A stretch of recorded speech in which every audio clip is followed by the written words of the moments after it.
Time for Security Now. Steve Gibson's here. Lots to talk about, including some bugs in OpenVPN. Nothing to worry about. It's been patched. And Steve may question a little bit the methodology. It's all coming up next. Plus our image of the week, which was the same image of the week a couple of years ago on Security Now. Netcasts you love. From people you trust. This is Twit. Bandwidth for Security Now is provided by CacheFly at CacheFly.com. This is Security Now with Steve Gibson, episode 618, recorded Tuesday, June 27th, 2017. Research, useful and otherwise. Security Now is brought to you by Rocket Mortgage from Quicken Loans. Home plays a big role in your life. That's why Quicken Loans created Rocket Mortgage. It lets you apply simply and understand the entire mortgage process fully, so you can be confident you're getting the right mortgage for you. Get started at rocketmortgage.com/securitynow. And by the Ring Video Doorbell. With Ring, you can see and talk to anyone at your door from anywhere in the world using your smartphone. It's like caller ID for your home. Go to ring.com/securitynow and get up to $150 off a Ring of Security kit. It's time for Security Now, the show where we cover the latest in security and privacy and how stuff works with Steve Gibson. He's the major domo at grc.com. Hi, Steve Areno. Live long and, hey, Leo. And prosper. Yes. Great to be with you again. Episode 816. What am I saying? 816. 618. Yeah, don't rush it, because you've already said you're retiring at 1,000. So a little dyslexia there. 618. I titled this one Research Useful and Otherwise, because there were a couple really interesting, significant stories about some really interesting research. And then one that's like, okay, what, and actually, so I think it's going to be a great episode. We're going to talk about another terrific NIST initiative. They're the ones who ran contests that gave us, that selected the Rheindahl block cipher as the AES standard. And then afterward, and then later, they did the same thing for the cryptographic hash function, choosing KeKak for the SHA-3 cipher. Anyway, they're doing another one for a very interesting category that I'm glad for. Many people ask about quantum computing, and what that's going to do to crypto. So our friend Dan Bernstein, who's a well-known cryptographer, in fact, it was his elliptic curve that was the original inspiration for the Squirrel project that I embarked on. He's examined the nature of RSA crypto, which we know is based on the multiplication of primes and the difficulty of then factoring them back out of the product of the primes in a quantum computing world. Unfortunately, we have Cisco's what I described as specious malware detection claims, which is the otherwise in this research. It's like, oh, okay, I've dug into it, and I don't know what's behind it, but we'll cover it. And then the meaning of post-audit OpenVPN bug findings. Also, some worrisome bugs that have just been revealed in Intel's recent Skylake and KabyLake processors, what they mean and what our listeners can do. The unfortunate commercialization of a malware technique.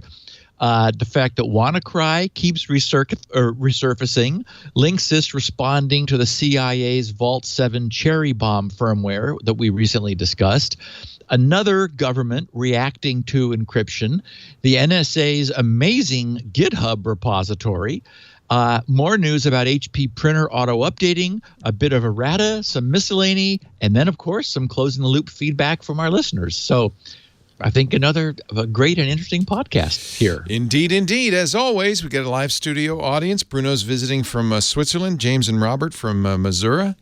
So they're in the studio, too. So that's much better than a dead studio audience. Yeah. They're more animated. We've had the dead studio audience. It's no fun at all. But we will take a little break as we get going here for a word from one of our sponsors, Rocket Mortgage. Those great folks at Quicken Loans have put together a mortgage solution for nerds, for geeks, for people like you and me who just, we're impatient. Now, there may be family members, people who like to go into the bank. They like to meet the loan officer. They like to go through paperwork and find all the pay stubs and the check statements and collate them and put them in a nice envelope or folder and bring them in and go. They like that. That's part of the fun of getting a home loan. Never was fun for me. Lisa and I, the last time we bought our house, it was we went to a big bank, the biggest lender in the country. You know the name. And it took more than a month to get the loan. And they kept coming back and saying, well, can you give us this? It was ridiculous. We went on vacation. We were still faxing paperwork back to them. We had to get our office manager to fax some stuff from here because we weren't home. It was crazy. Rocket Mortgage solves all this. Now, this was a few years ago. If I'm next time I buy a house or we refi, Quicken Loans and Rocket Mortgage. They call it Rocket Mortgage because it lifts the burden of going to the bank. It makes it fast and easy. And more importantly, convenience is absolutely great, but it's also transparent. You know exactly what's going on because it's all done online, on your phone, on your tablet, on your computer. They've got trusted partners, so you don't even have to go through paperwork. You can share your financial information just with a touch of a button. You log into your bank. You log into your you get your pay stubs or whatever it is you need, whatever it is they need, they can get it for you online. This is client-focused. This is a revolution using technology in the mortgage industry. And, of course, it's Quicken Loans that pioneered this. You'll get the confidence to know you're getting the right loan for you. Whether you're buying your first or your 10th, they perform thousands of calculations in seconds. They turn this around not in months or weeks or days, but minutes. Based on your income, your assets, your credit, Rocket Mortgage can analyze all the home loan options for which you qualify. You can pick your rate, you can pick your term, and find the one that's just right for you. Apply simply and fast. Understand fully, that's important. Mortgage confidently with Rocket Mortgage. To get started, go to rocketmortgage.com/securitynow. rocketmortgage.com/securitynow. Equal housing lender licensed in all 50 states. NMLS consumeraccess.org, number 3030. Rocket Mortgage from Quicken Loans. Go to rocketmortgage.com/securitynow. We thank them for their support. And without that, we couldn't pay Steve. And without that, he couldn't pay Elaine. And without that, for want of a nail, the battle was lost. All right. I see a picture of the week. In fact, I saw it earlier on Twitter. Yes, so did everybody. Yeah. And the problem is, I put it up because I wanted to acknowledge everybody who sent it to me. But when I looked at it, I thought, this looks very familiar. Now, I figured had we shown it before, I would have read it to the people who are listening to the audio. So I went to grc.com/SN. You were so smart. And I put in this corner, we have, and bang. 2 years ago in June, so in 2015, this was our picture of the week. And if you look at the date on it, I think it's from 2006. Can that be? Yes, it does have an 06 copyright on it, too. So, and this is one of the things that we see on the internet from time to time is these things sort of, come back into vogue. Someone rediscovers it and posts it, and it goes viral and so forth. But also 11 years later, it's still true. It is interestingly still relevant. Yeah. So for those who don't see the picture and who may not have been listening for 2 years, we have it's a boxing ring, and in one corner we have someone holding up a big data security sign with lots of equipment there to create all this secure infrastructure, and the announcer holding the microphone says, in this corner we have firewalls, encryption, antivirus software, etc. And in this corner, we have Dave. And Dave's wearing a sweatshirt that says human error. Yeah.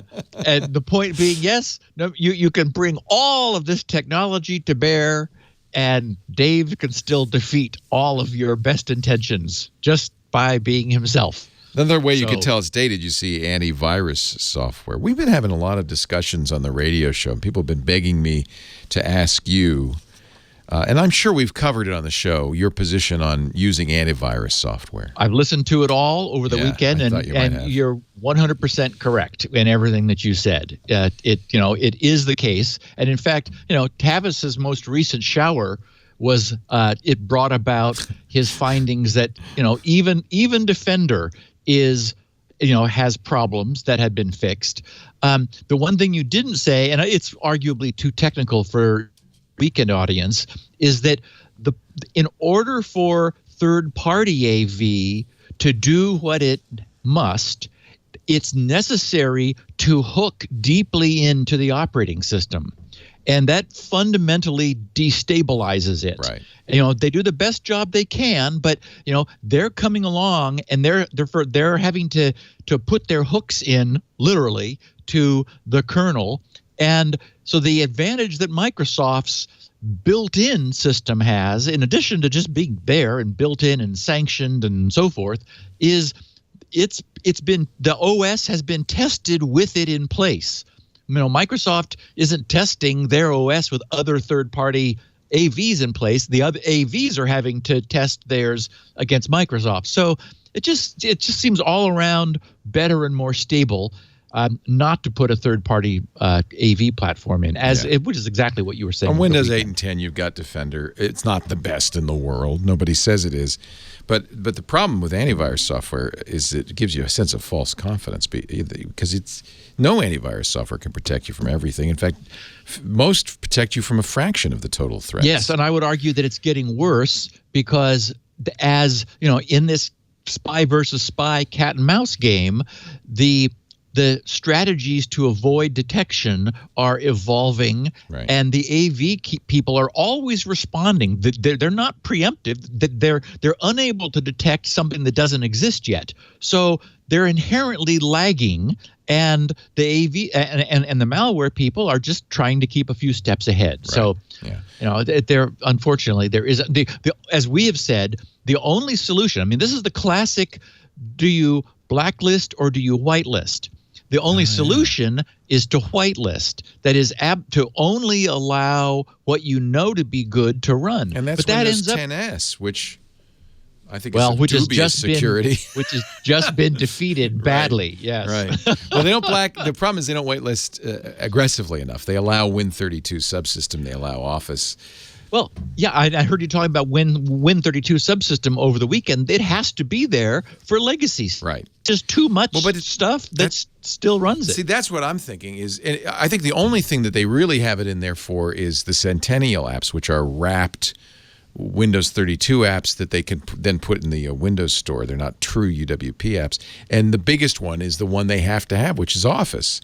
So you've got 32-bit Office, and so that's the vector. And I just anyway, it'll be interesting to see how it goes. I just feel like you give up so much with Windows 10S because you can't run a decent browser, and then and it's of dubious value in terms of security. So yeah, well, and you will be giving up Squirrel's ability to prevent. Oh, really? Yeah, because Squirrel's not in the store. Squirrel's not in the store, but also one of the questionable things they've done is they've prevented the browser from having access to the local host IP. Right. And Squirrel uses that in order to perform its client-provided session anti-spoofing protection. And Windows 10S is the only system on the planet that doesn't allow that to happen. It still works, but you just lose that extra But you security. Do understand why they did that. I mean, that's what you give up for the security. Yeah. Yeah. All right. So the NIST, a branch of that, the Information Technology Laboratory, the ITL, announced an initiative that they've been working toward for a while. In this initiative's introduction, they said the world is increasingly interconnected by myriads of devices. Should myriads be plural? Myriad. Is one of them singular plural. I thought so. Yeah. By myriad devices, working in concert to accomplish important tasks, including, they write, automotive systems, sensor networks, healthcare, distributed control systems, and the Internet of Things. Yeah. Include also cyber physical systems and the smart grid. They write, but these devices may have resource limitations compared to common desktop computers. For example, they may have significantly reduced power consumption, less computation power, and orders of magnitude less memory than desktop computers. These constraints can make it difficult to implement modern cryptographic algorithms, most of which are designed for desktop or server environments. To address this issue, different cryptographic algorithms have been tailored for resource-constrained devices. The academic community has performed a significant amount of work on this type of cryptography called lightweight cryptography.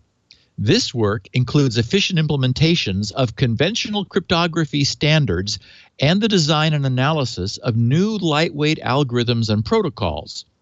In 2013, NIST's Information Technology Laboratory started a lightweight cryptography project to investigate the issues and then develop a strategy for the standardization of lightweight cryptographic algorithms.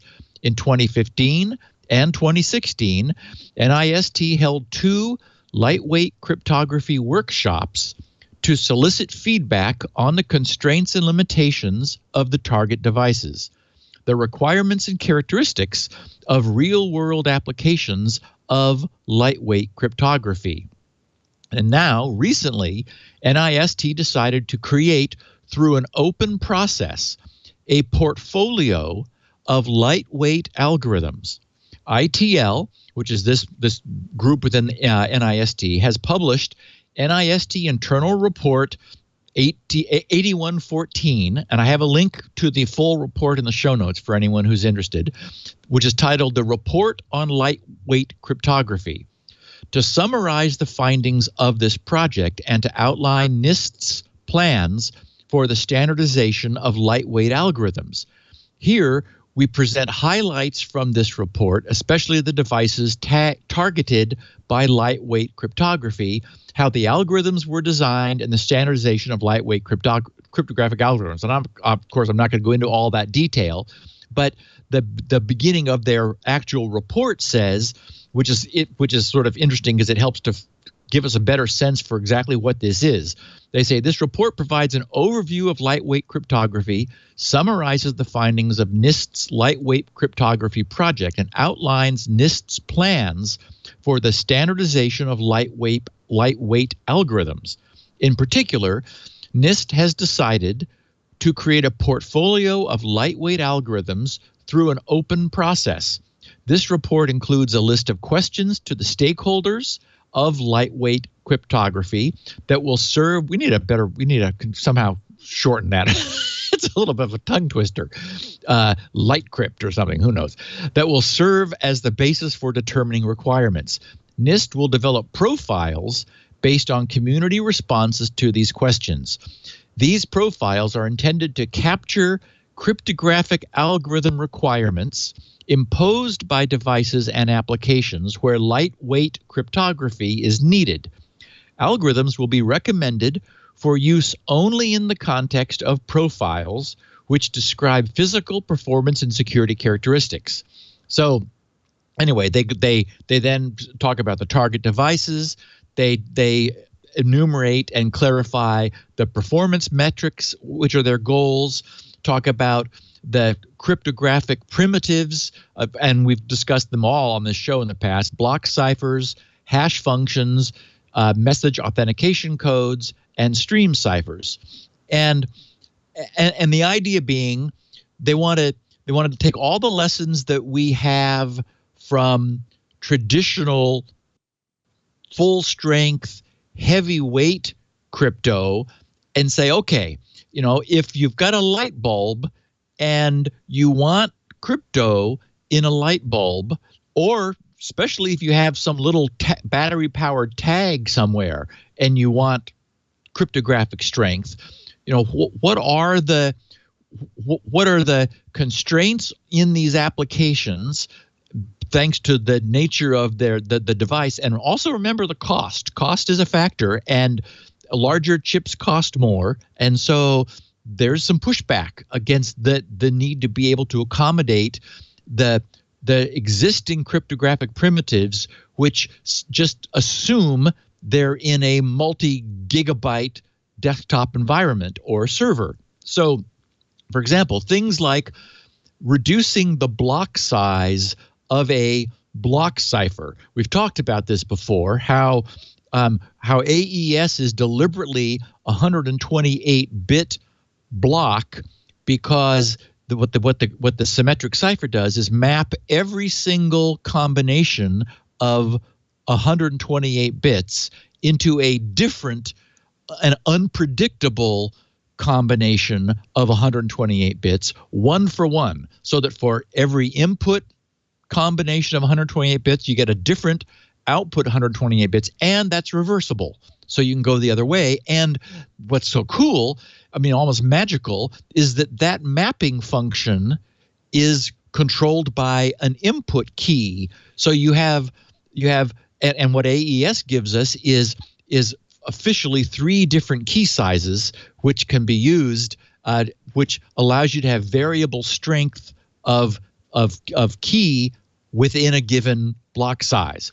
And so it's important. I mean, one of the things that they clearly recognize is there are trade-offs for making reductions from the classically established algorithms and standards, but there are also things we can do to offset the trade-off. For example, in a block cipher, most block ciphers have this notion of rounds. We've talked about this, and we did a whole podcast on AES, for example, where we actually looked in detail at an AES round. The idea being that each cycle mixes the bits in itself in a reversible way, but if you just did that once, there just isn't enough mixing that a single round creates, and that making it easy to reverse the process or to figure out what the key must be. So to overcome that, they do multiple rounds in order to so each round is reversible. So the whole thing ends up being reversible, but by the time you're done with like 14 rounds, you're not only exhausted, but your bits are so scrambled up, even though they're reversibly scrambled up, there's just no way to get back to the beginning.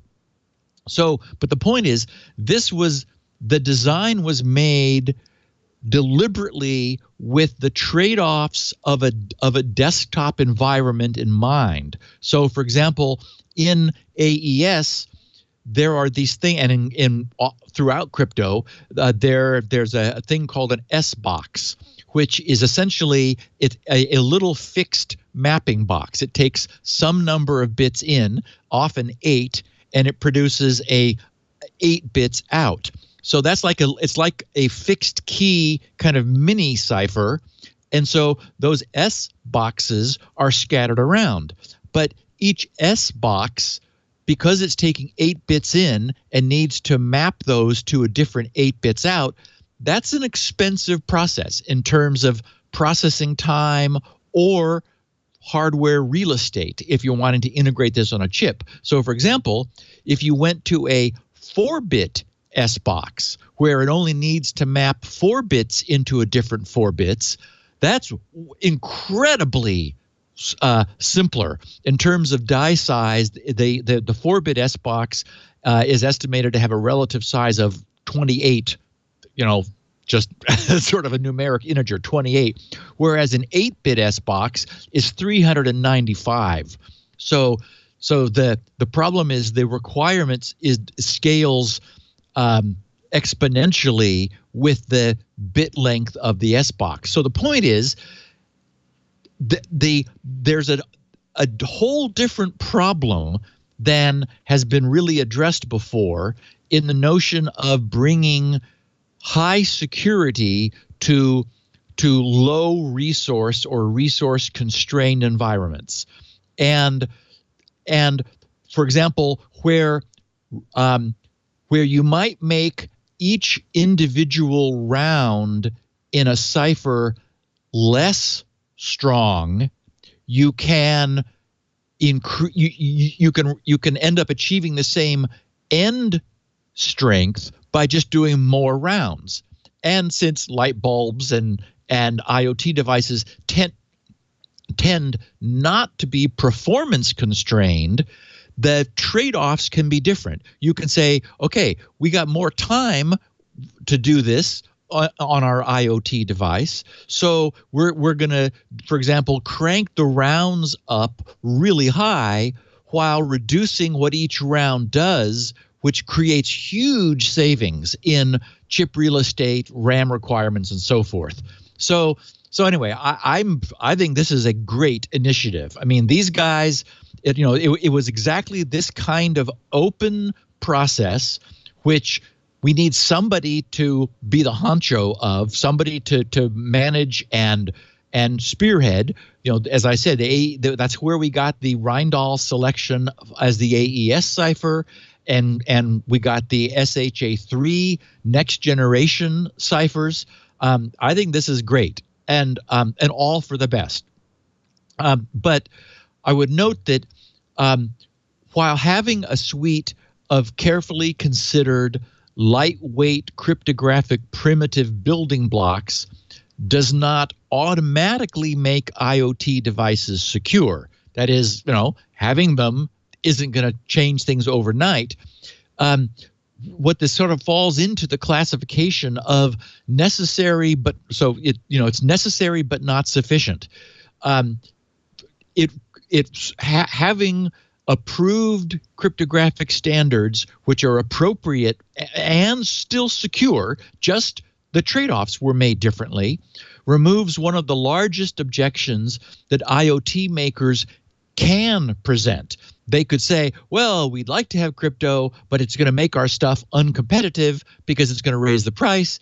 And besides, we all know that consumers say they want security, but nobody's actually willing to pay for it. Well, if we have a suite of probably lower performance, but parity secure and appropriate primitives, then cost stops being an objection. And although it's not going to fix today's devices, I love the fact that we'll have this in place for tomorrow's, and then nobody can say that it's going to make these things cost more, because it won't. It'll be crypto for free, essentially, in the same devices. So, nice piece of forthcoming research. Another piece of cool research is this whole question of the term is post-quantum RSA, meaning, okay, we have this uncomfortable sense that quantum computers are on the horizon. They're getting more capable. They're inching forward. It's a huge topic of research. The question is, how will the presence of quantum computing impact present-day encryption? So a bunch of academics, Dan Bernstein being among them, I think there's 3 others, decided to really tackle this question. So in the abstract of their paper, and I've got the link to the full PDF in the show notes for anyone who's interested, they say this paper proposes RSA parameters for which key generation, encryption, decryption, signing, and verification are feasible on today's computers, while all known attacks are infeasible, even assuming highly scalable quantum computers. Okay, so this paper proposes RSA parameters for doing everything RSA needs to do, which are now, and we'll look at this question of feasibility here in a minute, because what they had to do, okay, feasible maybe, But the point being that they've looked at the question of, can we keep RSA? Is it possible to keep it even in the presence of highly capable quantum computers? So they said, as part of the performance analysis, this paper introduces a new algorithm to generate a batch of primes. As part of the attack analysis, this paper introduces a new quantum factorization algorithm that is often much faster than Shor's algorithm. Peter Shor is a mathematician who famously, about 23 years ago, back in 94, he described how future quantum computers, as we assumed they were going to operate, could be put to the task of prime factorization. And this is one of the things that upset everybody, is it looks like, oh, crap, quantum computers are going to be much better factoring machines than existing sequential machines that we have now. So Shor's algorithm is often cited as, this classic example of, whoops, quantum computers are going to kill. But in the process, Dan and his group came up with something even better. Often, as they write much faster than Shor's algorithm, and much faster than pre-quantum factorization algorithms. So, so as we know, it's been the long-standing intractability of the integer factorization problem, that is, the difficulty of determining the two prime number factors which comprise a public key, which is, and that is the entire basis for RSA asymmetric key technology. In RSA, as we've discussed in the past, the public key is the product of two secret prime factors. And the reason a public key can be made public, even though it's got the secrets in it, it's composed of two prime numbers that have been multiplied. That's all the public key is. So the reason the public key can be made public is that even knowing it, we do not currently know how to break it back apart into the two prime factors that were multiplied in the first place to obtain it. But so, with factorization, this is a place where size matters. We know, for example, the prime factors of 35. That's not difficult. Any grammar school kid can tell you the prime factors of the number 35. But it's easy to do that only because there are not many possible prime factors smaller than 35 and not many possible solutions to it. This is not true when the products of primes are several thousand bits long. We know that primes are surprisingly common throughout the number space. They do not get less common sort of counterintuitively, since a prime by definition is a number not divisible by anything smaller than it. You'd kind of think that as they're getting bigger, there's just like so many numbers smaller than it that it would be increasingly difficult to find them. Turns out that's not the case. There's lots of them forever. So as a consequence, as the primes get really big, there are just too many possibilities. And no one has found to date a highly efficient way on non-quantum computers to break apart a sufficiently lengthy product of two large primes. Thus, RSA stands. Although we have been inching the public key size up. We were at 1024 for a while. Now we're at 2048, and eventually we'll be at 4096. Just because everybody likes powers of two. And it's, in fact, it's the relative weakness of the factorization problem, which accounts for the fact that, for example, an RSA public key needs to be 2048 bits long, whereas an elliptic curve public key, which uses a different hard problem, not prime factorization, it can be 256 bits long and with equal strength. So the essential question this paper seeks to answer is, even assuming the presence of fast quantum factoring, and also while offering this new faster quantum factorization algorithm that they've called GEECM, under quantum factorization, how does the difficulty of usage, that is using a given RSA public key, how does the difficulty of using it scale relative to the difficulty of a practical attack using the using prime, even quantum factorization, as the prime factor's product length increases?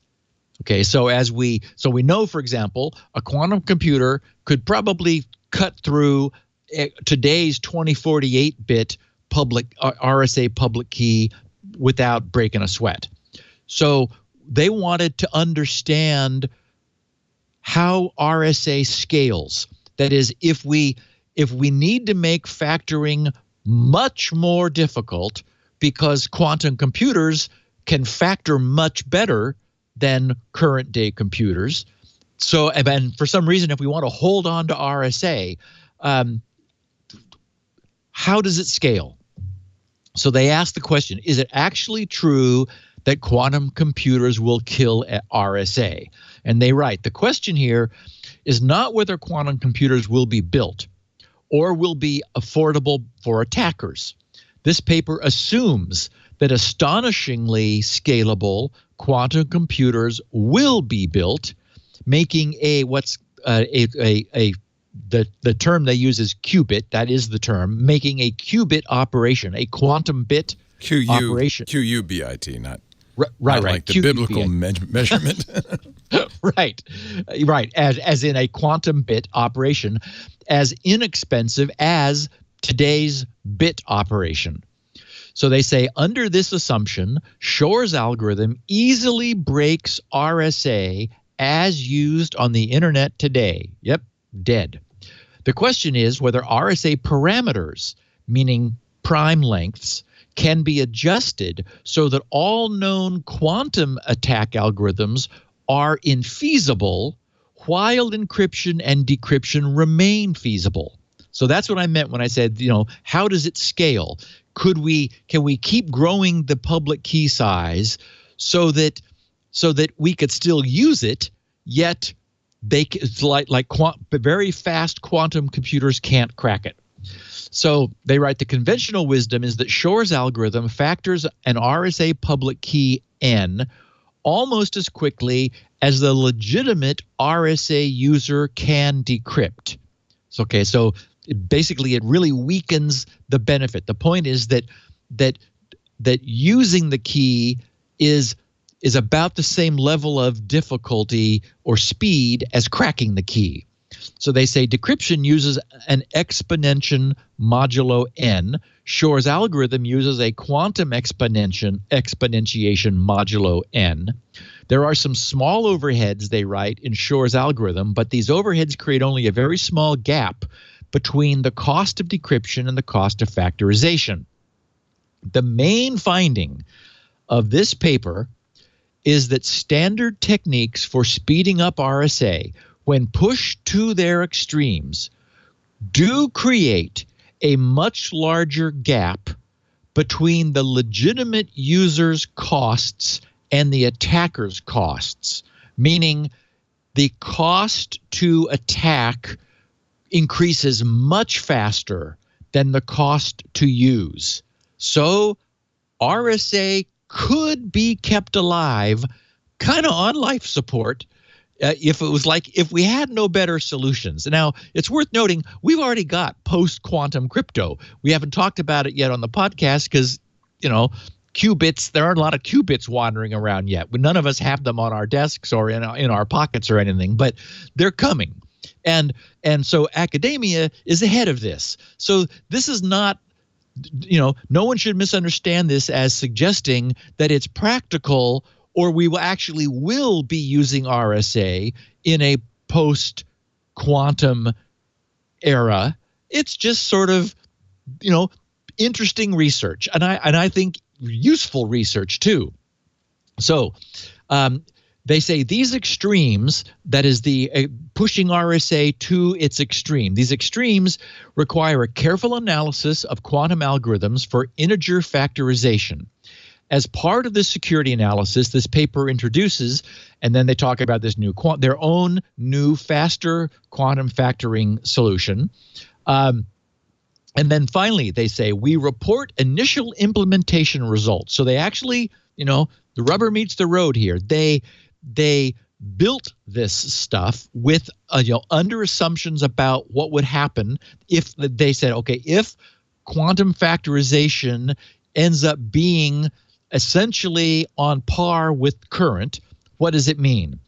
So they said, and I had to do a double take on this, but it's like, wait, what?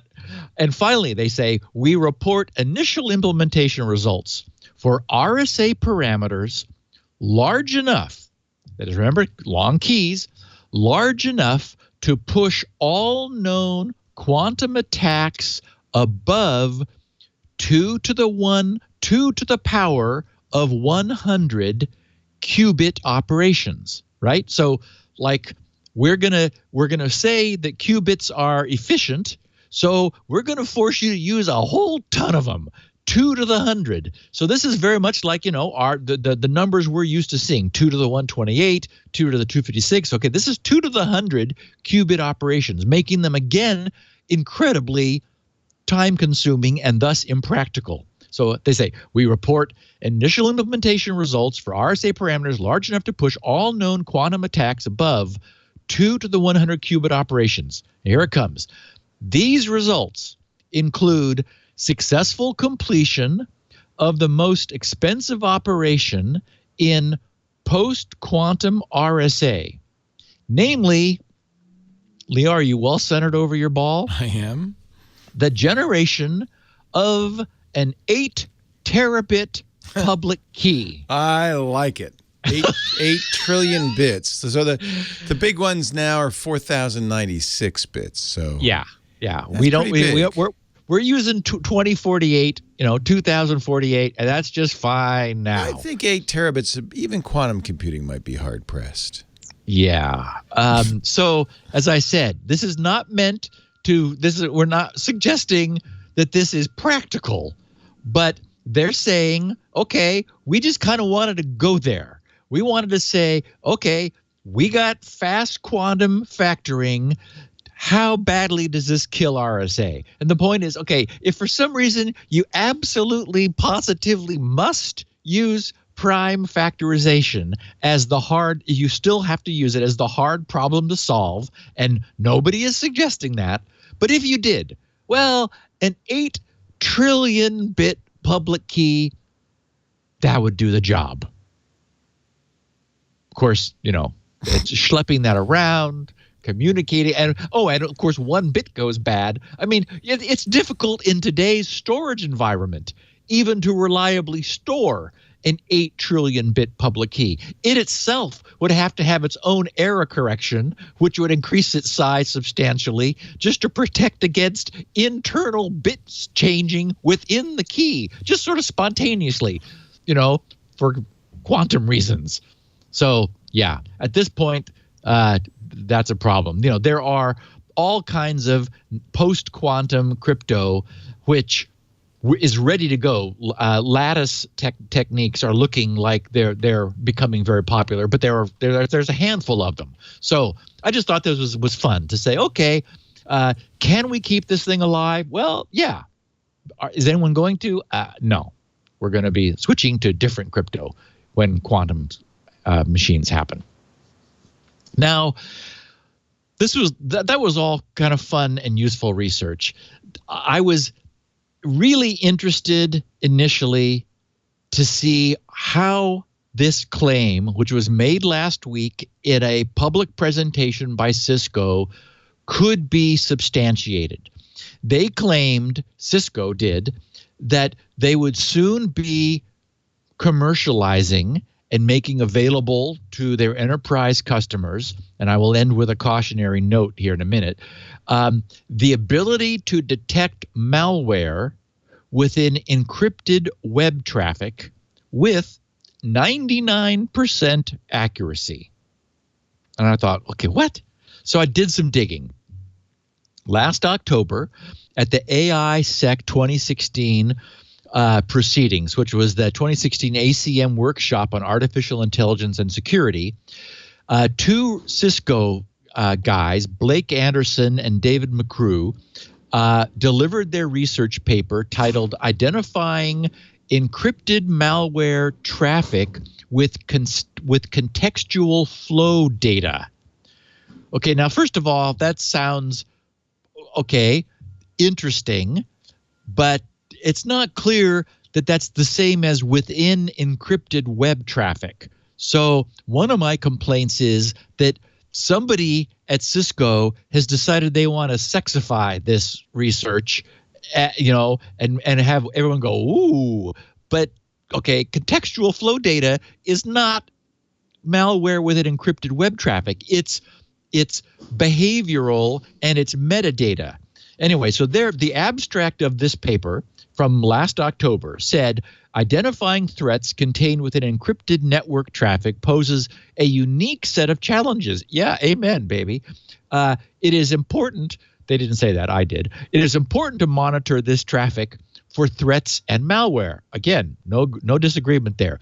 But to do so, they write, in a way that maintains the integrity of the encryption.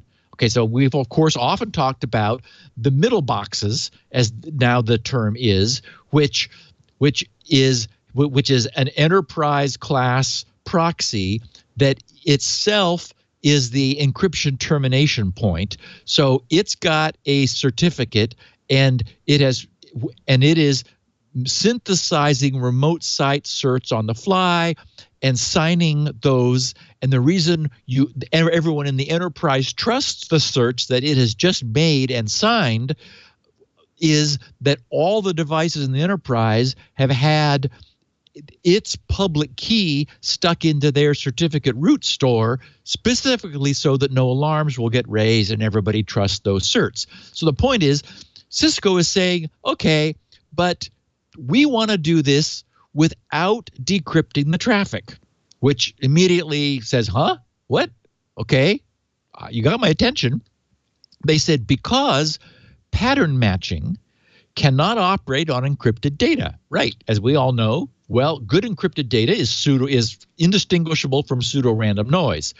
They say previous approaches have leveraged observable metadata gathered from the flow. For example, the flow's packet lengths and inter-arrival times. And remember, we've previously encountered and reported on this podcast numerous side channel attacks on encryption, which leveraged content-dependent compression ratios. That is, if the plain text was compressed, then encrypted, which is the sequence you need because you can't compress encrypted data, it won't compress. So the problem was that the ratio of encryption is inherently a function of what data the ratio of compression is inherently dependent upon what data you're compressing. And so encryption doesn't change the size. Thus, you can infer the compression ratio from the encrypted size. And then if you're really clever, you can through lots of repeated test encryptions, you can reverse engineer some unknown plain text when you pad it with known plain text. That we've all covered in the past. So, but they're saying, okay, we're not going to do that. In this work, they write, we extend the current state of the art by considering, and then they have invented a term called data omnia approach, which I guess means taking lots of inputs To this end, we develop supervised machine learning models that take advantage of a unique and diverse set of network flow data features. Okay, so yes, data omnia, as they term it. These data features include TLS handshake metadata, DNS contextual flows linked to the encrypted flow, and the HTTP headers, meaning non-encrypted headers, of HTTP contextual flows from the same IP source address within a 5-minute window. We begin by exhibiting and blah, blah, blah. Okay, so basically what they've said, what the marketing claim is absolutely bears no resemblance to what they're actually doing.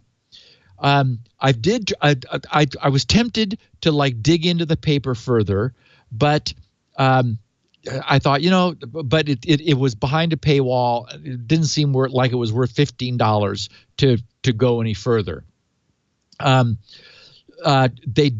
do, however, say we begin by exhibiting. This is still in the abstract, so this is what's publicly available. We begin by exhibiting the differences between malicious and benign traffic's use of TLS, DNS, and HTTP on millions of unique flows.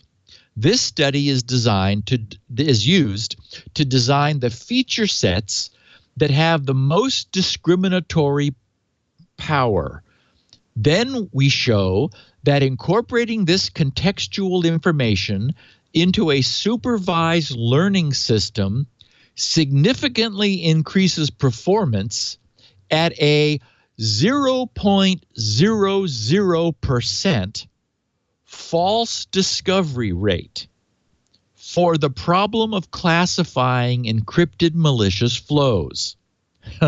We further validate our false positive rate on an independent real-world data set. Okay, so they have a 0.00% false positive discovery rate. And the first thing that came into my mind yesterday as I was putting this together was, okay, but so does a can of dog food. You can set any can of dog food down in the middle of a desk. You can even plug it in if you want to. It doesn't matter either way. It will also have a 0.00% false positive discovery rate. Malware can be zipping past, and no matter what happens, it will never generate a false positive malware discovery. What their paper is silent on, is my point, is nowhere do they talk about the false negative detection rate, which is to say how much malware whizzes past which they miss. So I did find, and I already had actually, a full paper that these same authors produced earlier last summer. So that allowed me to go into it. That paper was titled Deciphering Malware's Use of TLS Without Decryption. And this paper, it looks like what they're now claiming is a result of the fact that they couldn't actually do what they were claiming to do. And the paper that is fully public shows them trying to use TLS handshake metadata to infer the content of the subsequent connection. So, and we know about TLS handshake metadata. That's a client and a server negotiating cryptographic protocols, which security suites are available, which TLS extensions do they support, and so forth. So they did a lot of research. And I'm not knocking them for doing research. We need research, and we need research to be published so that people can look at it and learn from it. The problem I have is when the marketing people get a hold of it and decide that telling the truth isn't going to sell anything except dog food, and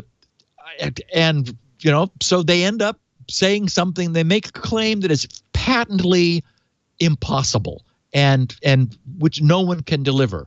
So the original research showed that if they took, I don't know, I didn't count, but it was like 10 or 15, somewhere like that, different families of malware, and they examined the TLS handshake metadata which those families of malware used, given a universe of known malware, they could discriminate with 90% accuracy which among that malware the handshake metadata was. Okay, so that's an entirely different problem than finding malware in a sea of benign traffic. So this is useful, but I noted that they weren't using DNS metadata originally. Now they are.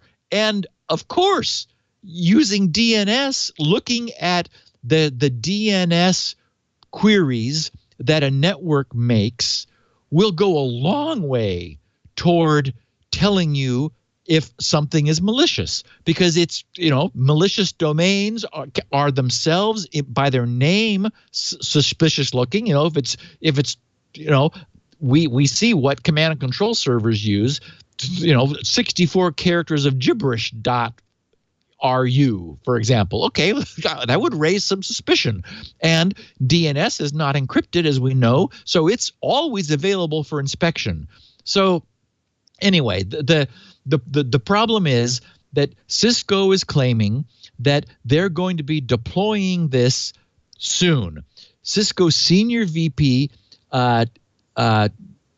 David Geckler, said at a press event in San Francisco a week ago, last Tuesday, quote, "We get both privacy and security," adding that the new technology, he says, can detect malware with 99% accuracy. Okay, maybe they have a system that can do that, but it is not by looking inside of non-decrypted TLS traffic. It is by looking at everything else. And the fact is, TLS, the actual metadata, we know from their previous work, is providing almost no useful information. I would imagine, and just from the abstract in the paper, which closely precedes Cisco's announcement that they have some massive breakthrough, is that they're probably looking at DNS largely, using that as most of the source of input to the system. So anyway, my advice, if anyone is a Cisco customer with an enterprise profile, this has every earmark of being a low success rate heuristic, which is attempting to do something certainly desirable and sexy, but basically impossible. So don't rely on it exclusively at first. Test it thoroughly in a network lab setting but before signing any long-term contract. I would say, approach this one with skepticism, because it'd be nice to do maybe by looking at everything else like DNS. You could develop some useful heuristics. And you don't want them false positiving too much, because that's going to, of course, create a problem. And boy, I would be a fan of not needing to decrypt, as everyone knows, our HTTPS traffic at the enterprise border. It's just a cleaner solution all around not to have to do that. So if they can pull it off, bravo. But, I would say approach with caution. And Leo, we're at the 1 hour point, so let's take a break and then we'll continue. Well, all right. Have some coffee. Be my guest. And while you're having coffee, I'm going to talk about my doorbell. My Ring video doorbell. Ring is knocking it out of the park. They've announced new products. There's a new Ring Pro. They've got the floodlight cam, right? They've got the motion-activated camera with a floodlight. Really, it all starts with the Ring here. So let me show you the regular. This is the one we have installed at our house. And I tell you, even when I was in South America, I love it that I can see who's coming and going. We had a house sitter. I could see when Burke was coming and going. It's easy to install. It's a doorbell that replaces your existing wired or, because it's got a battery, unwired doorbell. All you do is take the old one off, take the 2 wires that come out of the door jamb, connect them to those terminals. You've got a level, so you can install it. In fact, if you need to drill holes, you've got a drill bit. They've got a regular screwdriver bit, and of course there's a handle too, but also this is the special screwdriver bit that they use to attach it so somebody can't come along and just take your ring off. And then once you've got it installed, you've got a HD camera, a microphone, and a speaker. And suddenly you can see anybody, not only that rings your doorbell, but anyone in the vicinity, because the Ring Video Doorbell has motion sensing as well. So it starts at your front door, but now with these new products from Ring, you've got a lot more. You've got the Ring security cams we've talked about before, the stick-up cam, which is essentially a Ring doorbell minus the doorbell. So it has the speaker, the microphone, and the HD camera. The new floodlight cam, which is, you've seen these before, motion-activated floodlights, but see, there's also a camera on there. There's even a siren alarm, and all the Ring has two-way talk. So when somebody comes to my door or walks behind my house or up the alley there, I can say, hey, what are you doing? Or leave that package on my doorstep. It's kind of cool. Ring has done deals with various neighborhoods. This is a Los Angeles community, Wilshire Park, that they worked with the local police department to install Ring in just 1 out of 10 homes. 1 out of 10 homes. 10% of homes given Ring doorbells, 55% reduction in burglaries in that neighborhood in 6 months. So that's pretty exciting. They have a Ring neighborhood beta, which you can find out more about if you'd like to join and maybe get Ring in your neighborhood and get your neighbors to do it. I notice a lot of Ring doorbells in our neighborhood. It's very popular. So here's the deal. Go to ring.com/security now and take a look at their Ring of Security kits, which include the doorbell and your choice of 1, 2, or 3 floodlight cams, and you could save up to $150 when you go to ring.com/security now. I'm all in on Ring. I talked to the founder of Ring the other day, and he's such a great guy. Turns out, I didn't realize this, he'd been on Twit.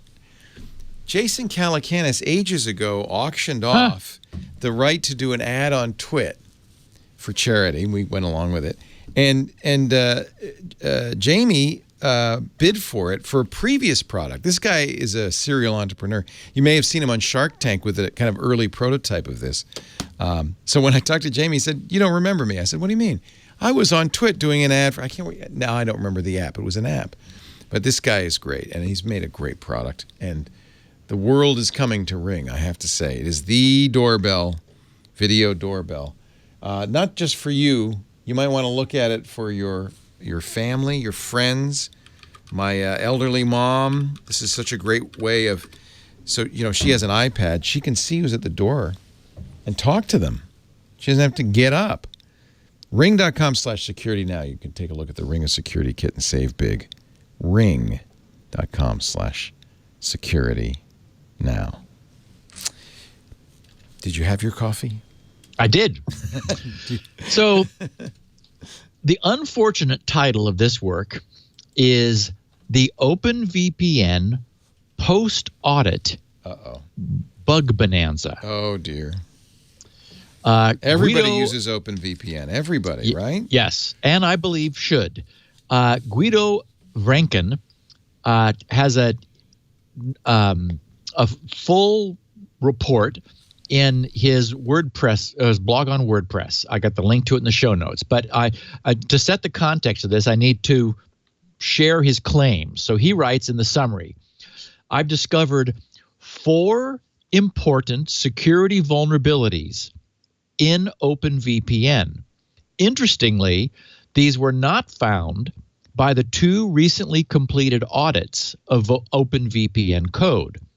Below, you'll find mostly technical information about the vulnerabilities and about how I found them, but also some commentary on why commissioning code audits isn't always the best way to find vulnerabilities. And I'll certainly be responding to that as well. He says, after a hardening of the OpenVPN code as commissioned by the Dutch intelligence service AIVD and 2 recent audits, I thought it was now time for some real action, he says. Most of these issues were found through fuzzing. He writes, I hate to admit it, but my chops in the arcane art of reviewing code manually, acquired through grueling practice, are dwarfed by the fuzzer in one fell swoop.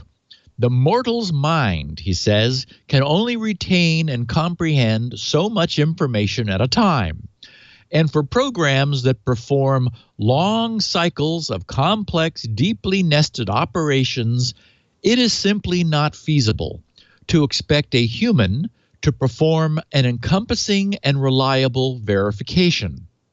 He writes, end users and companies who want to invest in validating the security of an application written in an, and he has in quotes, unsafe language like C, such as those who crowdfunded the OpenVPN audit, should not request, he says, a manual source code audit, but rather task the experts with the goal of ensuring intended operation and finding vulnerabilities using that the strategy that provides the optimal yield for a given funding window. Now, just know I disagree with pretty much everything he said so far, but there's value in this. He finishes, upon first thought, you'd assume both. Oh, no, this is me now. So, okay, so he says, you know, fuzzing rocks, code audits fail. So upon first thought, you'd assume both endeavors boil down to the same thing. Oh, no, I'm sorry. This is him still saying, it's still him talking, his voice. Upon first thought, you'd assume both endeavors boil down to the same thing. But my fuzzing-based strategy, he writes, is evidently more effective. I will argue that in a minute. What's more, once a set of fuzzers has been written, these can be integrated into a continuous integration environment for permanent protection henceforth. Whereas a code review only provides a snapshot security assessment of a particular software version. No argument there. He finishes, manual reviews may still be part of the effort, but only where automation, parens fuzzing, is not adequate. Okay, so first of all, just to make sure everybody understands, we all know what a code audit is. Fuzzing, as we've discussed in the past, is the art and practice of just throwing nonsense at the API or the communications channel of something and seeing if it breaks. I remember way back years ago, EI, the EI security firm, EEYE, had a whole lab of Windows machines, and they were finding problems, and so like suddenly one of the machines would just stop because their code had thrown some data at a function which it wasn't written to expect, and the system would crash.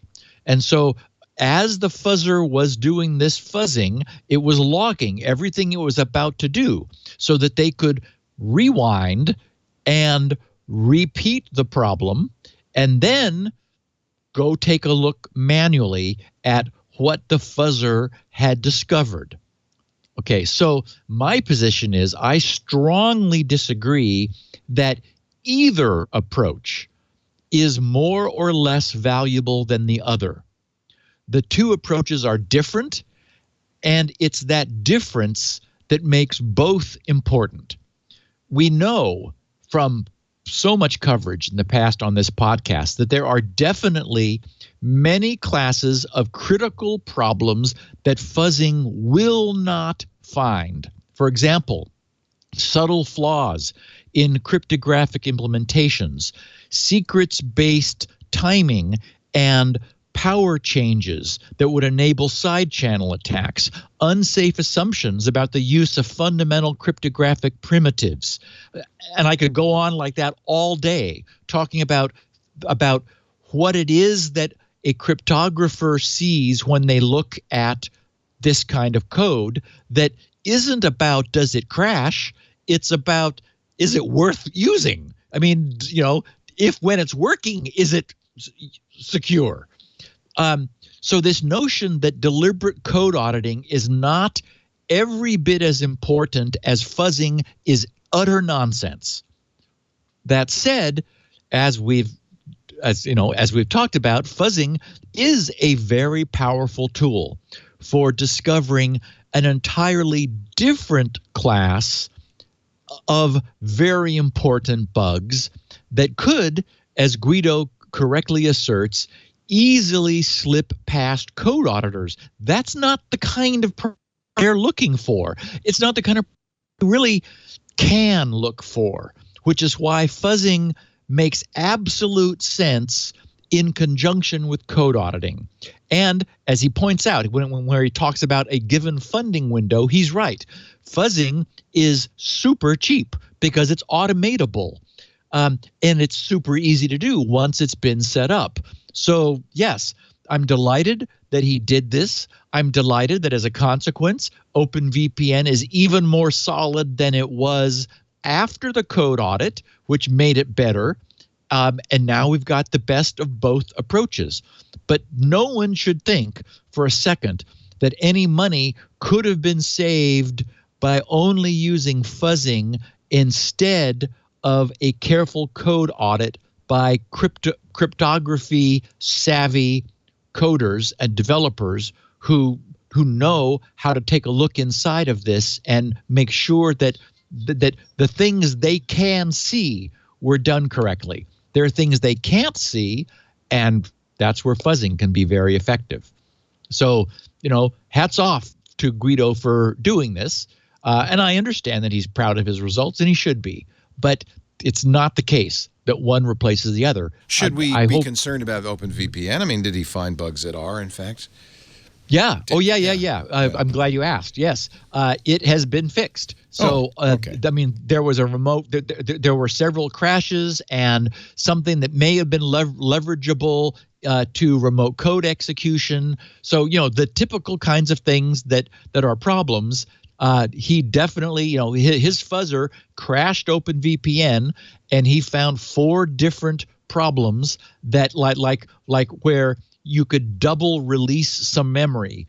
And although he didn't take it to an exploit, he said, oops, that's a bug in the code. Let's fix that bug. So it's, the updated version of OpenVPN is already available. And I'm sure everybody who's got, who has their repositories being checked for updates. I looked and I saw that the FreeBSD server at GRC has an OpenVPN update waiting for it. So so it's important to update OpenVPN now because we just found some more problems. But I didn't want anyone to come away thinking, oh, look, that audit was BS and we should just turn everything loose to fuzzing. It's like, no, we need both.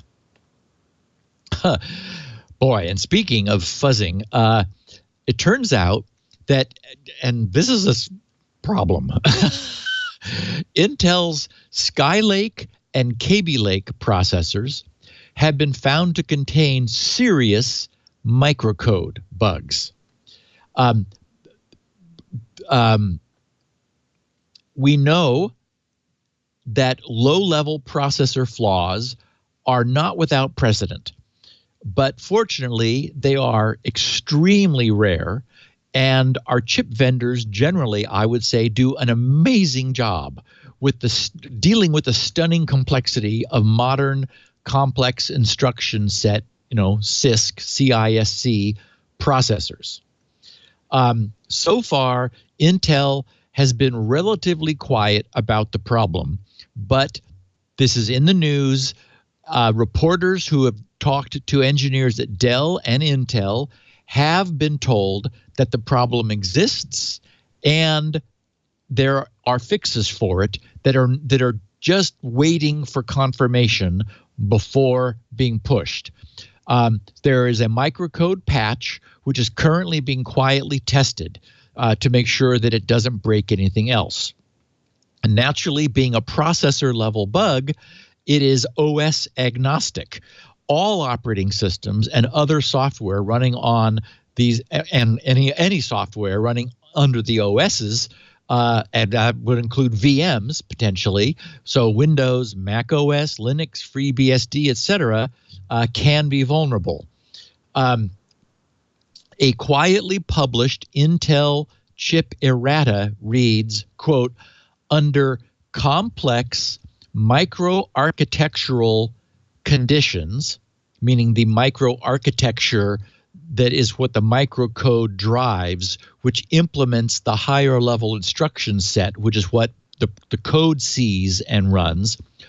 They write short loops of less than 64 instructions that use the AH, BH, CH, or DH registers, as well as, and by the way, that's the high 8 bits, the AH, BH, CH, DH, the high half, the high 8 bits of the A, B, C, and D registers, as well as their corresponding wider register, RAX, which is the 64-bit AX, EAX, which is the 32-bit view, or AX or AH, may cause, they write, unpredictable system behavior.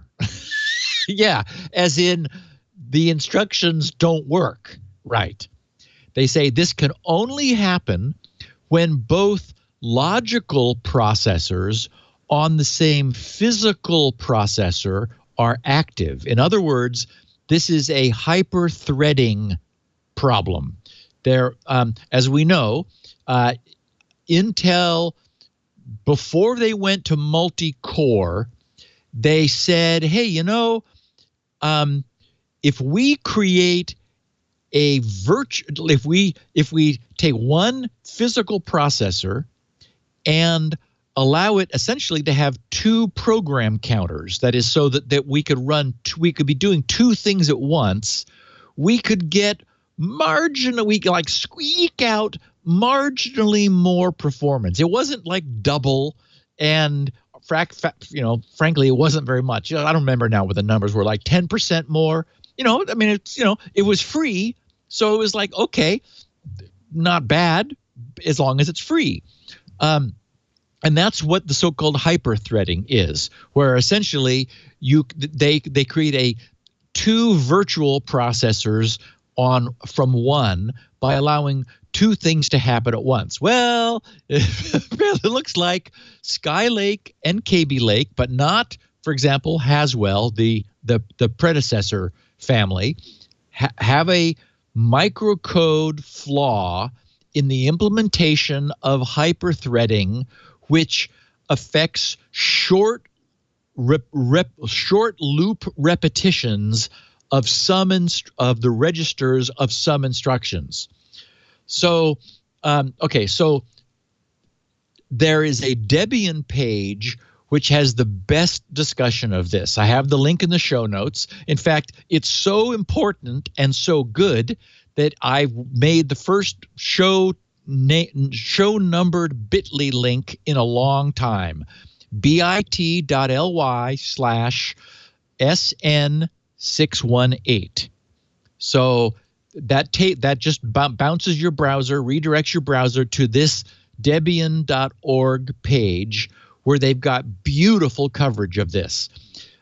What happened was that some developers at the beginning of the year, back in January, were working on a compiler for the OCaml language, which is an obscure, kind of crazy look. I took a look at it because it's like, what's OCaml?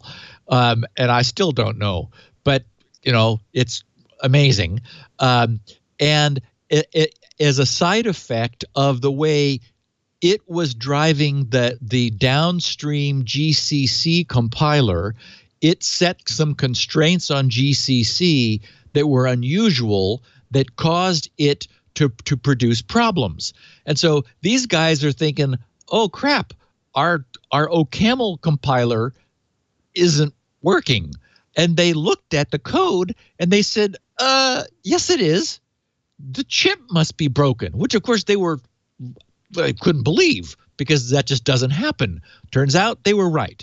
And so their compiler was inducing this flaw in Skylake and KabyLake chips, which I'm not sure of the sequence of this. They went back and they discovered that even as far back as at the end of the first quarter of last year, this could be occurring on Skylake chips. So Intel knows about it. There is firmware kind of like somewhere. I imagine that what we'll end up seeing is a firmware patch that Apple will push out with Mac OS. Microsoft will push out to their users of the affected processors, and the various Linux and Unix and so forth. Everybody's going to end up getting this patch. The good news is firmware is patchable, and if anybody, how does microcode get patched though? Because that's hardware. No, it actually is patchable. Yeah. You're able to patch the microcode in Intel's chips. It's been done before. It doesn't modify the chip. It must somehow interrupt the call or something, right? Or no? I've not looked into it. They're calling it a firmware update. Huh. So. Huh. Wow. I don't know. It wouldn't surprise me if they load something from a store at PowerUp and then allow it to be patched. So anyway, I imagine sooner or later we're all going to be getting this. The Debian page suggests, and I don't know that anyone has to take action on it. First of all, if you have Haswell or earlier, you're not affected. That's what they do. They fix the microcode. That's why you have microcode. It interposes between the actual physical hardware, and it lives in memory. It lives in a special high-speed memory. Well, that's interesting. Yeah, and we did, for anyone who's interested, we did a whole series years ago on modern processor architecture and how it all works. And the incentive for microcode, because microcode began in the mini, right? Well, it began in the mini computer era. Yeah. It's for example, the ARM chips don't need microcode because they are RISC processors. That is, they have such a simple instruction set that you can implement just in hardware. But Intel took the earlier path. They have a complex instruction set. And so it's so complicated that you can't implement it reasonably in hardware. So you have to create a computer within a computer. Basically, the microcode is interpreting the complex instructions to get the work done. And so this is a benefit or kind of a mixed blessing, but in this case, it is fixable. And so you can patch it in order to change its behavior at a very low level. Early on in the 8086, they had, remember the floating point error? Yep. It did floating point math wrong. Oh, and you were able to, I remember you were able to bring up a Lotus or an Excel spreadsheet. You could demo it easily, yeah. Yeah, and put in a couple special numbers and it gave you the wrong answer. Yeah. It's like, ooh, that's not good. Yeah. Okay, so I said at the top of the show that a malware technique had been commercialized. And this is unfortunate. The Gizmodo picked up on this, and I did a little bit of deeper research into a company called Navistone, Navistone, and they are, they're everything I object to in terms of a way a company should operate. They are just the king of slime. Okay, so you visit a website and begin filling in a contact form, or maybe the site's create an account form, or maybe start filling in purchase information, or maybe your own browser, which has been paying attention in the past, beats you to the punch on some fields and autofills a bunch of them for you, being, your little handy-dandy assistant. In the traditional world where we all grew up, this was a passive process, meaning that, your browser was showing you a page, there was a form there, and somewhere on the page, generally at the bottom in the, at the bottom below the fill-in area, there would be a create an account button or a submit button. And the implicit and long-standing rule has been nothing happens with any of that information until and unless you press the button to explicitly and deliberately send that provided information off to the hosting web server of the website you're visiting. And Leo, you'll remember a few months back, we talked about it. In fact, you played with during the podcast, a malicious code that on browser pages that was deliberately creating hidden, unseen, off-screen form fields, which the browser's autofill automation would fill, even though you couldn't even see it doing it. And if, of course, it was doing it to help you with well-meaning intent, but that malicious code on that page could suck those browser-filled unseen field contents off the page and spirit them away to parts unknown. Well, on the heels of the adage, if it can be done, someone will do it, we have, if someone can make money doing it, they will. And in this case, we have this, what seems to me to be an ultra slimy company named Navistone. Their public website says, it claims, get a load of this is just amazing. Reach your anonymous website visitors with retargeting postcards and convert 50x more visitors than digital display ads. They have also a slogan: convert your anonymous website traffic. Harness the power of consumer intent data. Take your retargeting offline. Then they say, until the day, your ability to retarget anonymous website shoppers was limited to low-impact, low-response digital display ads. With Navistone turnkey postcard program, you can reach out directly to anonymous website shoppers, tailor your marketing to the individual shopper based on their website behavior, mail personalized postcards within 24 to 48 hours after a site visit. And then in their little who we are box, because I was thinking, oh, wow. They say, traditional direct marketing contact strategies are driven entirely by past purchase behavior. As that data ages, it becomes less predictive of future responsiveness. At Navistone, we lead the vanguard in progressive website visitor tracking technology. Yes, you can find it here, folks. I might a little bit disagree with you. The only reason I say this is it's very common. This is what it's mostly used for. And you might have even done this. You go to a site and you load the shopping cart up, but then you don't execute. You leave for whatever reason. And in fact, a lot of people do this on purpose, because what you'll get later is an email saying, hey, we noticed you loaded the shopping cart, but you didn't buy it. Maybe you'd like to get 10% off or 20% off on these items. And that's primarily what this is used for. So you're saying if you are completely anonymous and you... Well, and you're they don't know anonymous because who you didn't submit. So if I go to a website, let's say I go to Zappos. By the way, it's very widely used. If I go to Zappos and I shop and I load the shopping cart, and then for whatever reason I leave, maybe I'm not done, I'm going to go back to the shopping cart, I haven't given them any information. except the fact that I want to do this. So the next time I go back to that site, it can say, "Oh, I see you didn't submit. Would you like a discount to encourage you to submit?" That's the kind of usage. And I don't have a problem with that. Well, that's that one site. I don't think this is completely slimy. I think that that's the intent of this.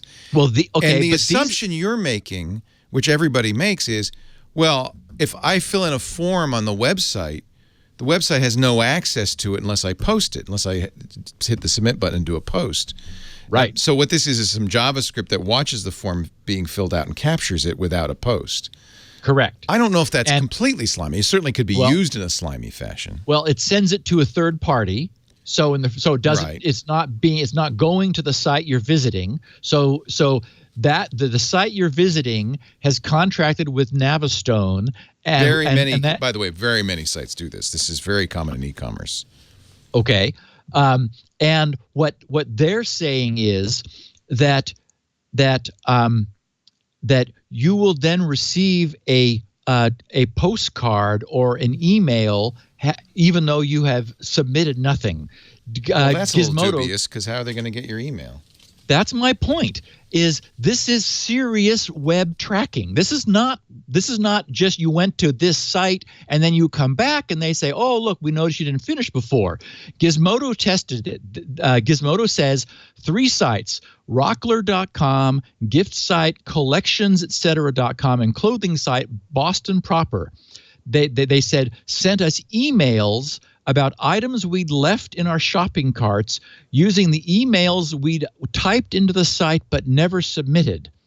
A search using... That's how they got your email. It was part of what was typed in. Yeah. Well, yes. Although Navistone also has your physical address, and what they're selling on their site... How do they have your physical address? That's my point. They're tracking, Leo. This is actually real. They have your physical address if you've entered it into the form. That's where that comes from. They're a cross-site tracking system. That's what they do. They aggregate this information from across the web, following you around. You may not have entered. Okay, that makes sense. Maybe you entered it on Zappos, but you got a postcard from Boston Proper because you'd entered it at one point. But then how do they identify you? They must have some sort of... Oh, sure. Well, of course, if their JavaScript is also on all these sites, then your browser is carrying their cookie. And so they're able to link you across all these sites. So that's why you turn off third-party cookie tracking. Right. Yeah. I think the problem is that e-commerce carts abandonment rate is about 70%. So what I think completely legitimately companies like Boston Proper just trying to do is, well, maybe that person wanted this stuff, but for whatever reason got distracted or the browser crashed. We'd like to remind them. And I would have no problem if they kept it in the family. Right. I would have no problem if their JavaScript watched that and then saw you come back. Well, instead, very few e-commerce sites are self-hosted. They use Shopify and other systems. Right. I mean, that's pretty common. In fact, there is a search service that's sort of like reminiscent of Shodan. It's called Built With, and we've talked about it before. Built With is a spider that goes around and looks at, it basically harvests the technology that sites use.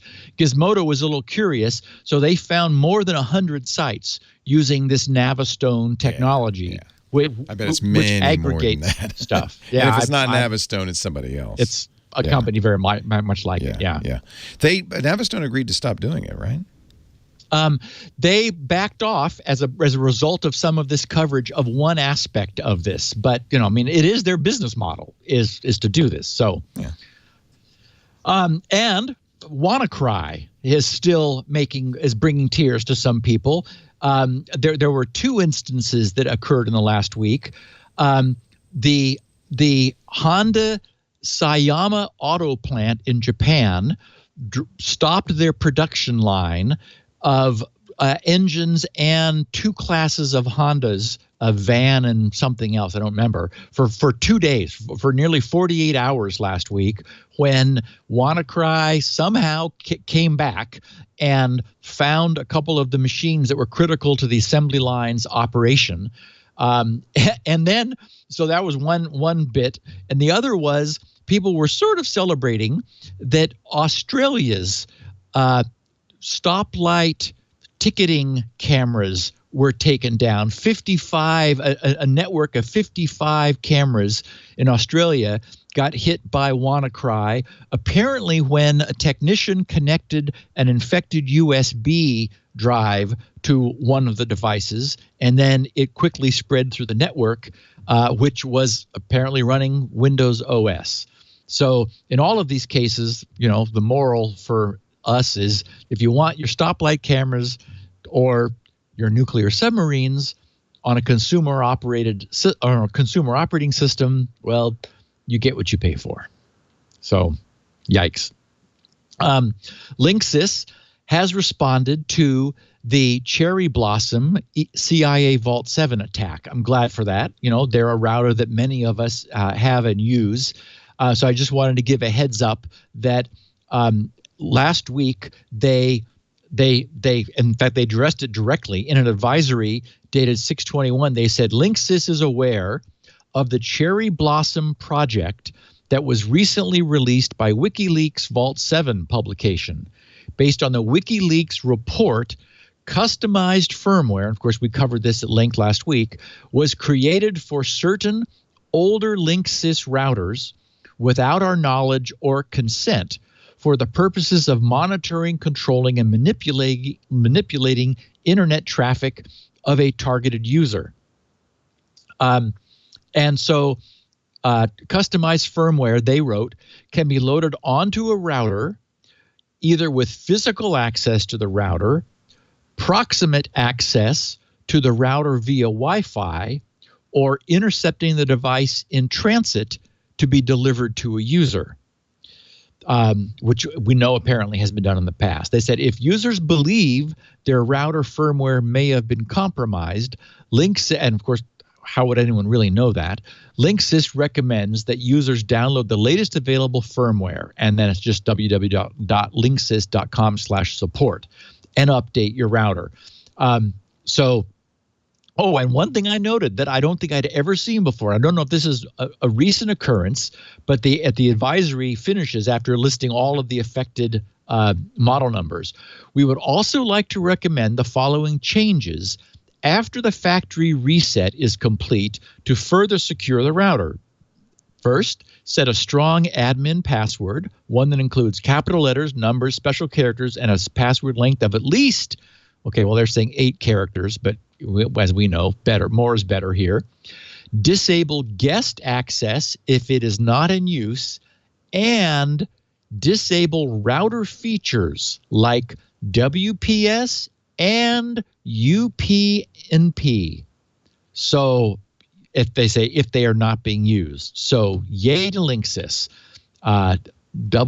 Suggesting that disabling WPS, we've long recommended, and universal plug and play, which is, of course, a real problem in this world where people are getting IoT devices infected, and they can use UPnP to get access to the external world. Last episode, we looked, which was titled When Governments React, we looked at France, Britain, Japan, Germany, and Russia. And now we have a 6th country, Australia, has just said that they intend to push for encryption backdoors at next week's Five Eyes meeting.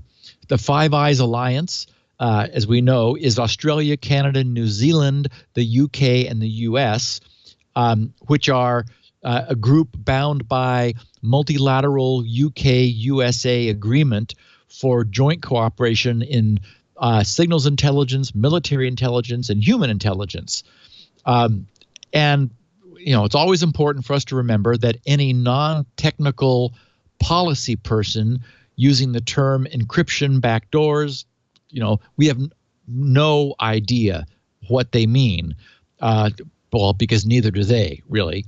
So until we see actual legislation, all we can infer from this is that they're not happy.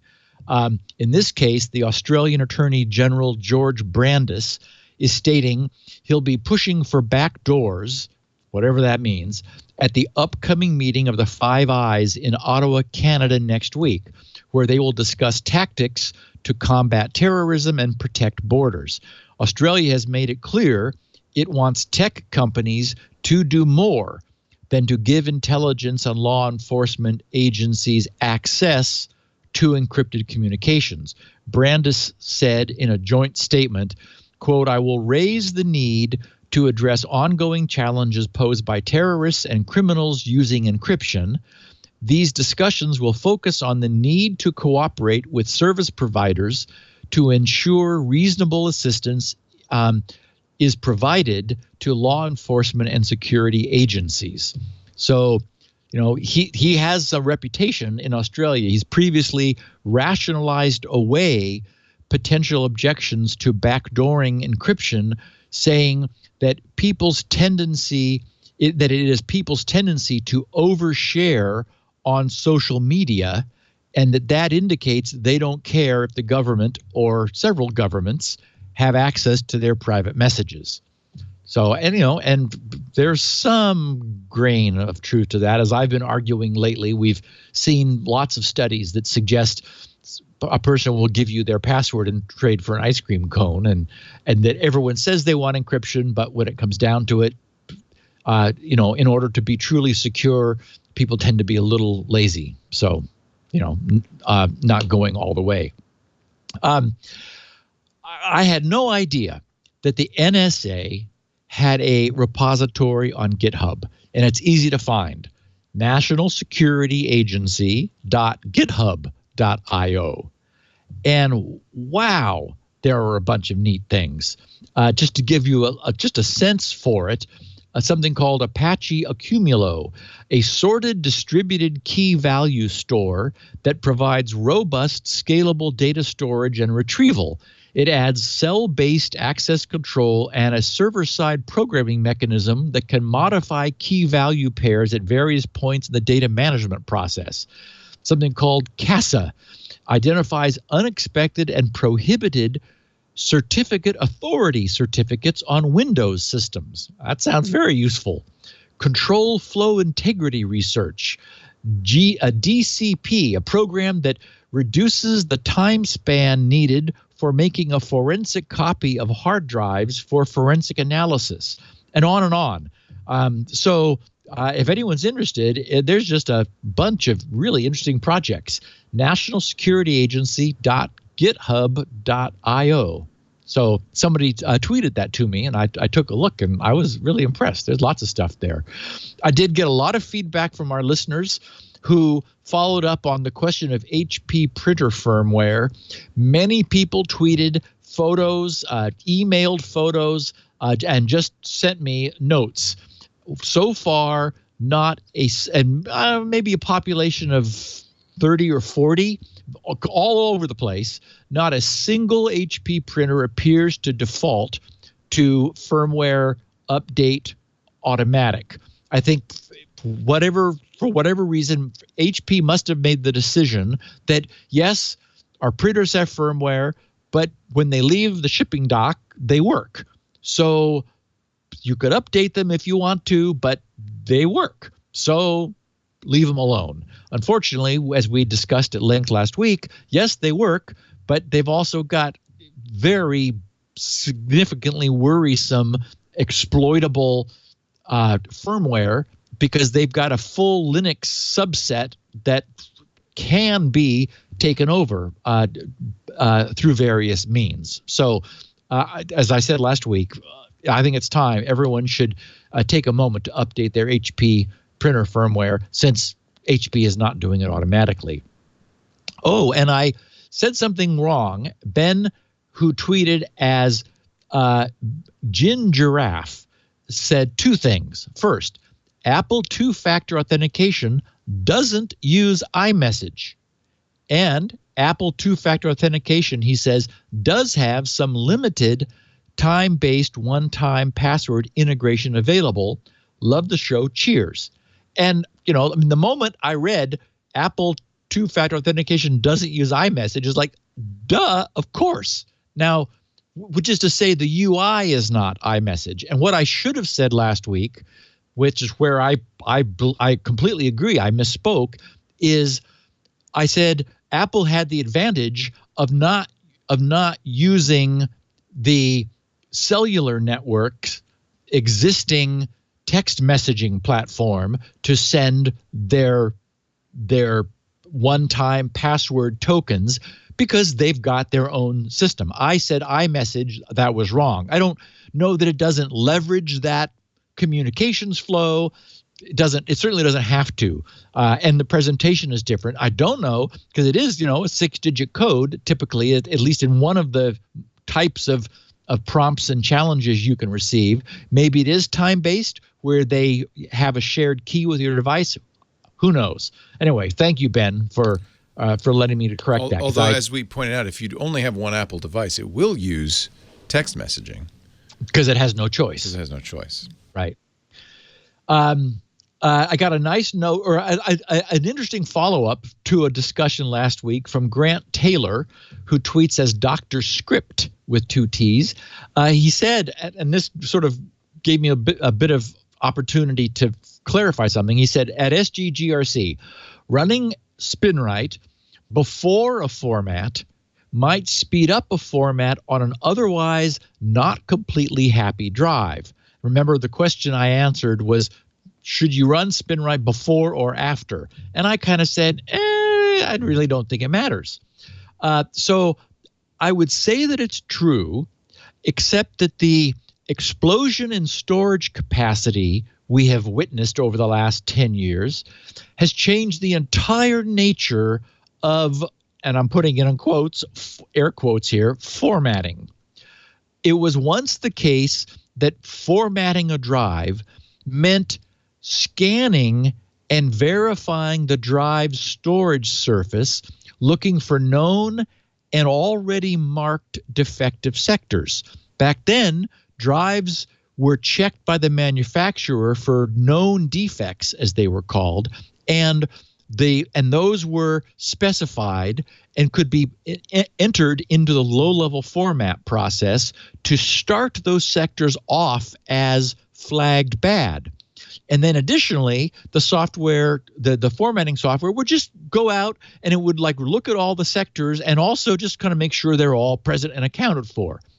And then after doing that, it would establish the file system on the drive with those defective areas never put into use. That is, pre-established in the file system as defective. So sectors would fall into clusters, and the free cluster map for the file system would already take those out of service, so nobody could ever use them. But as drives have gotten bigger, it has become really infeasible to do that any longer. As Spinrite's own struggle to run in a practical length of time has revealed, drives are becoming large relative to any system's and even the drive's own ability to actually transfer all of the drive's phenomenal amount of data into the system. And as I've discussed before, I'll be making a huge leap forward in Spinrite's performance with its next release through a combination of pure assembly language code, which will work directly with the hardware, no more BIOS, and leverage the hardware's maximum theoretical data buffer size of 32 megs.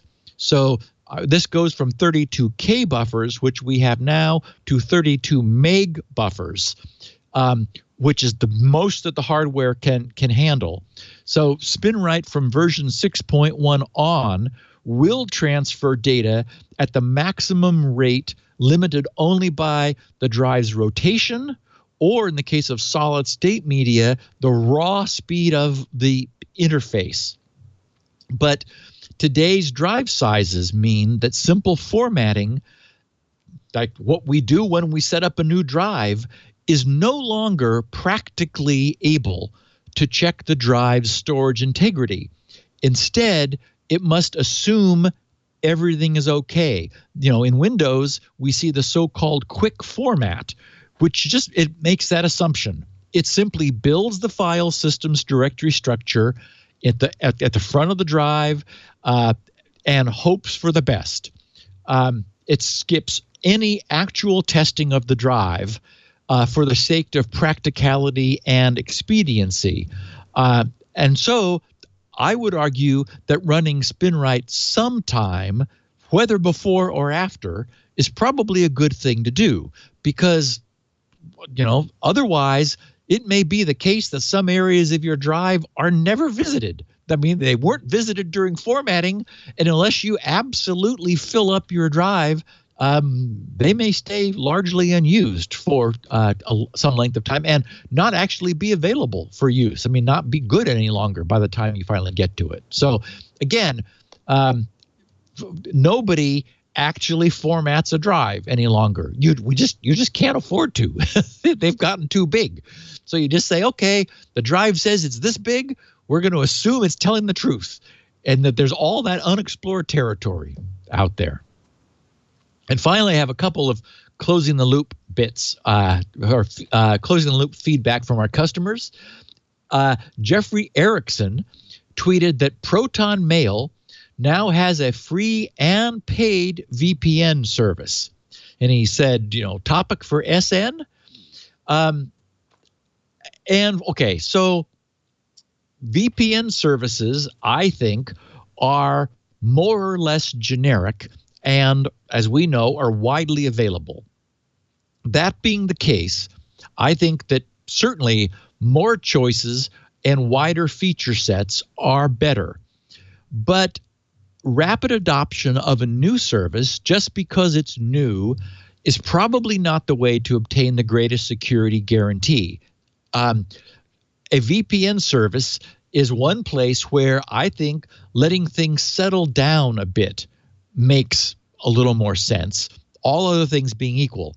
If a new service has some specific feature that makes it especially beneficial for a specific user, then like where they are, their terms, whether you're already a subscriber and they're making this service, the VPN service, available as part of your existing subscription or your relationship with them, okay. But just standard security wisdom suggests that, give it 6 months.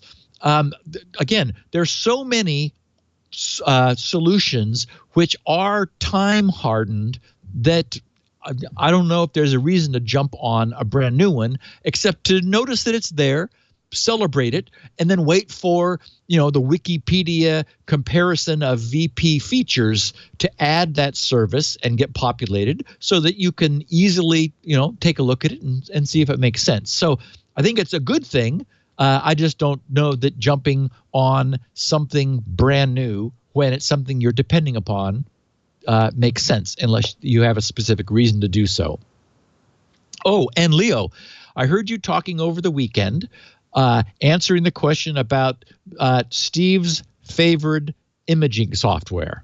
Yeah, and I think I got it wrong. I said Drive Image XL. That wasn't it?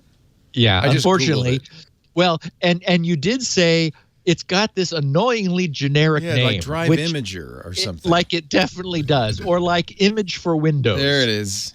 Which is just a little, but I did buy it and I use it.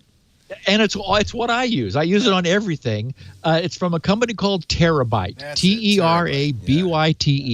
It's very affordable. It's $39 or something. And they've got versions for Linux and DOS. They've got packages. It supports UEFI.